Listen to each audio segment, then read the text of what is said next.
एक बार की बात है कि पंडित जी ठेके के काम से बाहर गए हुए थे, पर 2 दिन के बाद ही उनको 2 लोग उनके घर पर पहुंचाने आए। पंडित जी के घर वालों को उन 2 व्यक्तियों ने बताया कि पता नहीं क्यों कल से ही पंडित जी कुछ अजीब हरकत कर रहे हैं। जैसे कल रात को 7 मजदूरों ने अपने लिए खाना बनाया था और ये जिद करके उन लोगों के साथ ही खाना खाने बैठे। पर मजदूरों ने कहा कि पंडित जी पहले आप खा ले, फिर हम खाएंगे। और इसके बाद यह भी खाना खाने बैठे तो 7 मजदूरों का खाना अकेले खा गए। और तो और ये खाना भी आदमी जैसा नहीं, निशाचरों जैसा खा रहे हैं। उसके बाद 2 मजदूर तो डरकर वहां से भाग ही गए। फिर हम लोगों को पता चला। उसके बाद हम लोग भी वहां पहुंचे और इनको किसी तरह सुलाए और सुबह होते ही इनको पहुंचाने के लिए निकल पड़े। इसके बाद वे दोनों व्यक्ति चले गए और पंडित जी भी आराम से अपनी कोठरी में चले गए। कुछ देर बाद पंडित जी लुंगी लपेटे घर से बाहर आए और घर वालों के मना करने के बावजूद भी खेतों की ओर निकल गए। घर का एक व्यक्ति भी चुपके से इनके पीछे पीछे हो लिया। जब पंडित जी गांव से बाहर निकले तो अपने ही आम के बगीचे में चले गए। आम के बगीचे में पहुंचकर कुछ समय तो पंडित जी टहलते रहे, पर पता नहीं अचानक उनको क्या हुआ कि आम के नीचे झूलती हुई मोटी मोटी डालियों को ऐसे तोड़ने लगे जैसे हनुमान का बल उनमें आ गया हो। डालियों को टूटने की आवाज सुनकर इनके छोटे भाई दौड़कर बगीचे में पहुंचे और इनको ऐसा करने से रोकने लगे। जब इनके छोटे भाई ने बहुत ही मान मनोबल की, तब पंडित जी थोड़ा शांत हुए और घर पर वापस आ गए।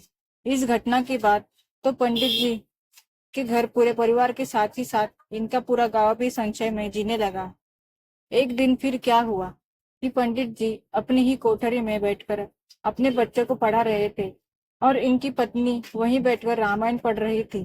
तभी इनकी पत्नी क्या देखती है कि पंडित जी की शरीर फूलती जा रही है और चेहरा क्रोध में लाल होता जा रहा है। अभी पंडित जी की पत्नी कुछ समझती, तब तक पंडित जी अपने ही बेटे का सिर अपने मुंह में लेकर ऐसा लग रहा था कि जैसे चबा जाएंगे, पर इनकी पत्नी डरी नहीं और सभ्य भाषा में बच्चे को छोड़ने की विनती की। अचानक पंडित जी बच्चे का सिर मुंह से निकालकर शांत होने लगे और रोते बच्चे का सिर सहलाने लगे। इस घटना के बाद तो पंडित जी के घर वालों की चैन और नींद ही हराम हो गई। वे लोग पूजा पाठ करवाने के साथ ही साथ कई सारे डॉक्टरों से संपर्क भी किए। यहाँ तक कि उन्हें कई बड़े बड़े अस्पतालों में दिखाया गया, पर डॉक्टरों की कोई दवा काम नहीं की। और इधर 1-2 दिन बाद फिर पंडित जी कोई न कोई भयानक कार्य करके सबको सदमे में डालते ही रहे। डॉक्टरों से दिखाने का सिलसिला लगभग 2 महीने तक चलता रहा, पर पंडित जी के हालत में सुधार नाम मात्र भी नहीं हुआ। हाँ, पर अब सबके समझ में एक बात आ गई थी, और वह यह कि पंडित जी की शरीर फूलने लगती थी और उनका चेहरा तमतमाने लगता था तो घर वाले उनकी पत्नी को बुला लाते थे और पंडित जी अपनी पत्नी को देखते ही शांत हो जाते थे। एक दिन पंडित जी की पत्नी पूजा कर रही थी, तभी पंडित जी वहां आ गए और अपनी पत्नी से हंसकर पूछे कि तुम पूजा क्यों कर रही हो। पंडित जी की पत्नी ने कहा कि आप अच्छा हो जाए इसलिए। अपनी पत्नी की बात सुनकर पंडित जी ठहाका मार कर हंसने लगे और हंसते हंसते अचानक बोल पड़े कि कितना भी पूजा पाठ कर लो, पर मैं इसे छोड़ने वाला नहीं हूँ। अगर मैं इसे छोड़ूंगा तो इसे इस लोक से भेजने के बाद ही। पंडित जी की यह बात सुनकर पंडित जी की पत्नी सहमी तो जरूर, पर उन्होंने हिम्मत करके पूछा, आप कौन है और मेरे पति ने आपका क्या बिगाड़ा है। ईश्वर पंडित जी ने कहा कि मैं कौन हूँ यह मैं नहीं जानता, और इसने मेरा क्या बिगाड़ा है मैं यह भी नहीं बताऊंगा। पंडित जी की पत्नी ने जब यह बात अपने घर वालों को बताई तो पंडित जी के घर वालों ने उस जवार में जितने सोखा पंडित थे उन सबके संपर्क करना शुरू किया। पहले तो कुछ सोखा पंडितों ने झाड़ फूक किया, पर कुछ फायदा नहीं हुआ। एक दिन पंडित जी के घर वालों ने पंडित जी को लेकर उसी क्षेत्र के एक नामी सोखा के पास पहुंचे। सोखा बाबा कुछ मंत्र बुदबुदाए और पंडित जी की ओर देखते हुए बोले कि तुम चाहे कोई भी हो, पर तुम्हें इसे छोड़कर जाना ही होगा, नहीं तो मैं तुम्हें जलाकर भस्म कर दूंगा।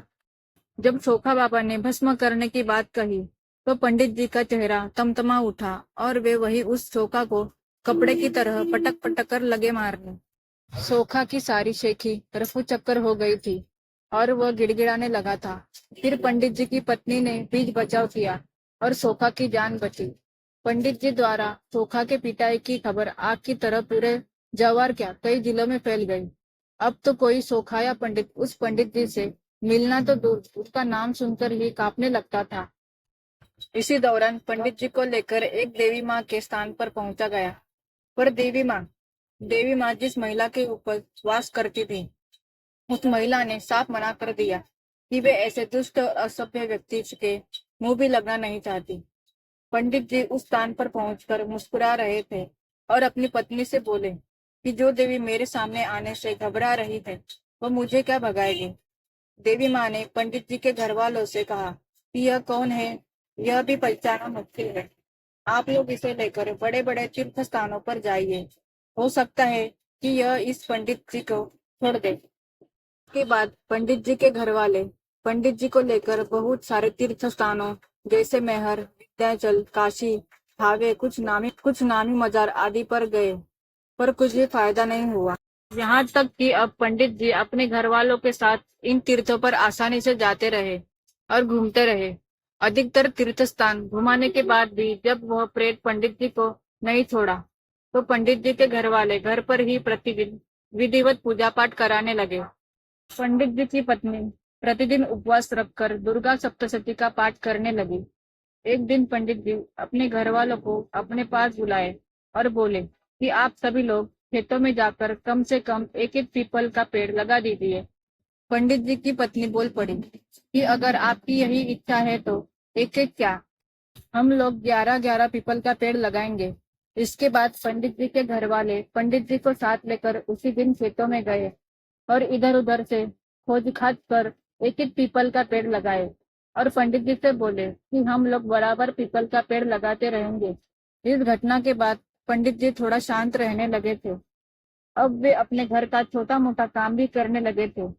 एक दिन पंडित जी के बड़े भाई घर के दरवाजे पर लकड़ी फाड़ रहे थे। पंडित जी वहां पहुंचकर टांगी अपने हाथ में ले ली और देखते ही देखते लकड़ी की 3 मोटी तीलियों को फाड़ दिए। शायद इन तीनों सिल्लियों को फाड़ने में उनके भाई महीने लगाते। एक दिन लगभग सुबह के 4 बजे होंगे कि पंडित जी ने अपनी पत्नी को जगाया और बोल पड़े, मैं जा रहा हूँ। पंडित जी की पत्नी बोल पड़ी, अभी तो रात है और इस रात में आप कहाँ जा रहे हैं। अपनी पत्नी की यह बात सुनकर पंडित जी हंसे और बोले, मैं जा रहा हूँ और वह भी अकेले, तेरे सुहाग को तेरे पास छोड़कर। अब मैं तेरे पति को और तुम लोगों को कभी तंग नहीं करूंगा। तुम जल्दी से अपने पूरे घर वालों को जगवाओ ताकि जाने से पहले मैं उन सबको भी मिल लूं। पंडित जी के इतना कहते ही पंडित जी की पत्नी की आंखों से झर आंसू झरने लगे और वे पंडित जी का पैर पकड़कर खूब तेज रोने लगी। अब तो पंडित जी की पत्नी के रोने की आवाज सुनकर घर के लोग ऐसे ही भयभीत हो गए और दौड़ भागकर पंडित जी के कमरे में पहुंचे।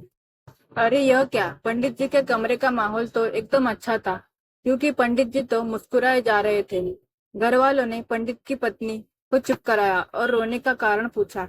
पंडित जी की पत्नी के बोलने से पहले ही पंडित जी स्वयं बोल पड़े कि अब मैं सदा सदा के लिए आप घर के इस सदस्य को छोड़कर जा रहा हूँ।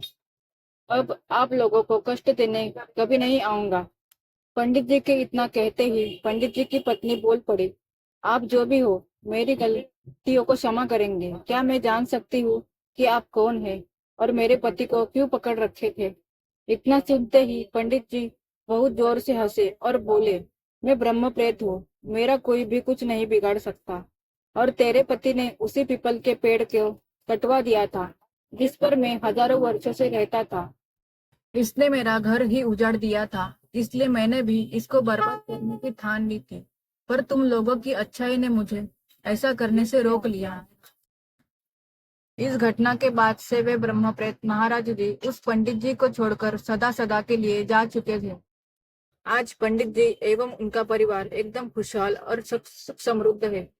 पर ब्रह्म प्रेत महाराज के जाने के बाद भी अगर कुछ बचा है तो उनकी यादें, और विशेषकर उन सोखाओं के जहन में जिनका पाला इस ब्रह्म प्रेत से पड़ा था और जिसके चलते इन सोखाओं ने अपनी सोखागिरी छोड़ दी थी। एक निवेदन करता हूँ, आज पंडित जी एवं उनका परिवार एकदम खुशहाल और सुख समृद्ध है। पर ब्रह्म प्रेत महाराज के जाने के बाद भी अगर कुछ बचा है तो उनकी यादें, और विशेषकर उन सोखाओं के जहन में जिनका पाला इस ब्रह्म प्रेत से पड़ा था और जिसके चलते इन सोखाओं ने अपनी सोखागिरी छोड़ दी थी। एक निवेदन करता हूँ, प्रेत बनकर नहीं, आदमी बनकर एक तो पेड़ काटे नहीं, और अगर मजबूरी में काटना भी पड़ जाए तो एक के बदले दो लगा दीजिए, ताकि मेरा घर बचा रहे और आप लोगों का भी। क्योंकि अगर ऐसे पेड़ काटते रहे तो एक दिन प्रकृति असंतुलित हो जाएगी और शायद ना आप बचेंगे ना आपका घर भी। एक पेड़ 100 पुत्र समान, एक तो काटना नहीं, और अगर काटना ही है तो उसके पहले 10-20 लगाना। दोस्तों, आपको ये कहानी अच्छी लगी हो तो वीडियो को लाइक और चैनल को सब्सक्राइब करना ना भूलिए। तो मिलते हैं अगली कहानी में। धन्यवाद।